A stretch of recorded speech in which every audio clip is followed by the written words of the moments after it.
Overall, 2014 didn't seem like a long year, but I am reminded that it's always the same length due to all that happened in the game industry. Just like in any year in the past, 2014 was filled with positives and negatives.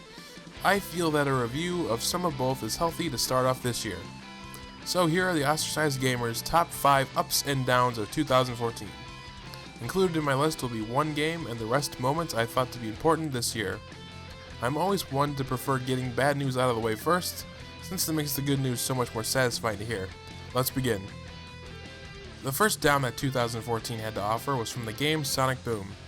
Worst ratings than Sonic 06, if ever it were possible, was given to this. Reasons why: A, it's just a terrible Sonic game. B, it's just a terrible game. I will never forget a naive comment I once read. It went a little like this: name one bad thing about this game, followed by more nonsense. Some are just so misguided. From glitches to just plain mediocre gameplay, Sonic Boom was just awful. I know it's very easy to say that Sega just won't learn, but maybe, I hope just maybe they will someday. Next up is probably the worst thing that happened during this year, and I'm talking about the infamous plague known as swatting. And I'm saying this bluntly, these attacks, as I refer to them, were really fucked up and even landed a 15-year-old in jail for 25 years. This was some stupid shit people pulled, and for what? Just dumb. Just dumb. Now to another fiasco, this one that's connected to a hashtag known as Gamergate. Aside from the nonsensical word association with Nixon's Watergate scandal, I mean, how the hell did people make up a name that's stupid and unrelated? Anyway, it all started off with a game called Depression Quest, developed by Zoe Quinn. Don't get me wrong, it's kind of a crappy game. I can only feel sorry for what she has gone through and going through though. Whatever Gamergate has turned into now, whether it's misogynistic assholes or just complete incompetence of some game journalist, it's been a gross mess of a controversy and a definite black mark on 2014. Ugh, this is getting tougher than I thought going through all this. Fourth one down of the year would be a game called Hatred being pulled off Steam Greenlight. Simply put, Hatred is a game about killing anyone and everyone out of anger.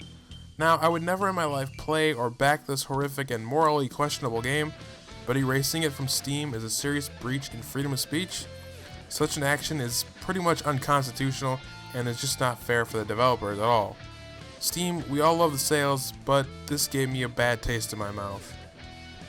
One more and it's not that bad, because what do you expect? It's just companies being their greedy old selves again.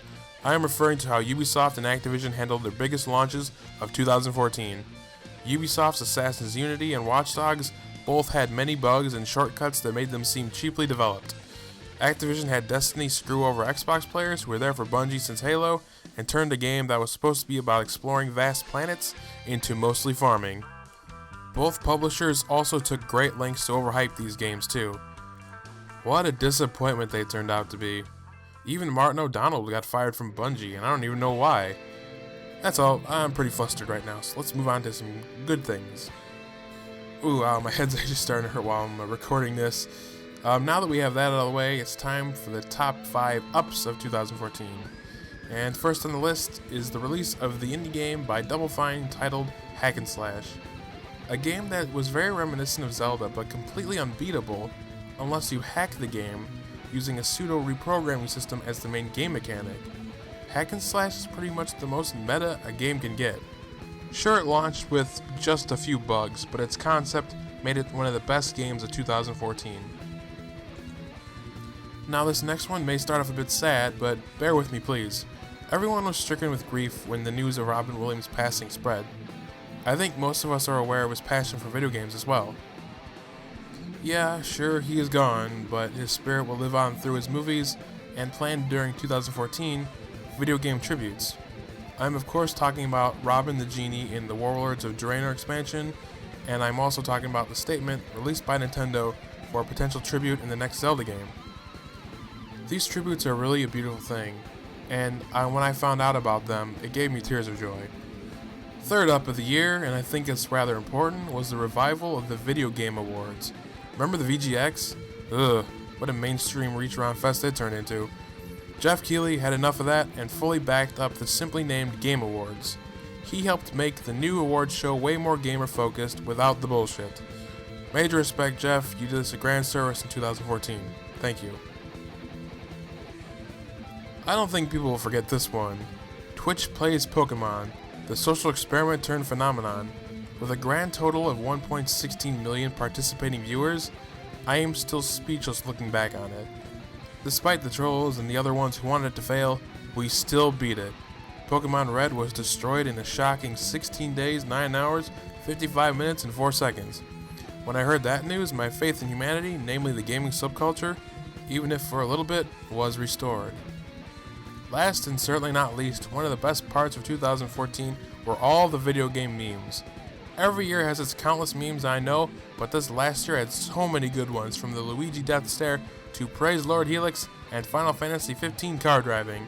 There was even a large reinsurgence of the many, surreal to say the least, MLG 420 Milady Fedora video edits too. You know, you could say that whenever I was feeling down during 2014, all these memes always brought me up. Well, I think that's really it for 2014, and sure it was filled with many ups and downs, but we always find a way to make it the best it can be. It's been a wonderful year for me, I'd say, and I hope it's been the same for you as well. Did I miss anything? Feel free to comment below on what you thought was important last year. Here's to making the rest of 2015 the best one yet in gaming and in life.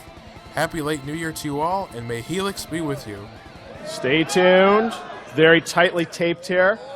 The winner is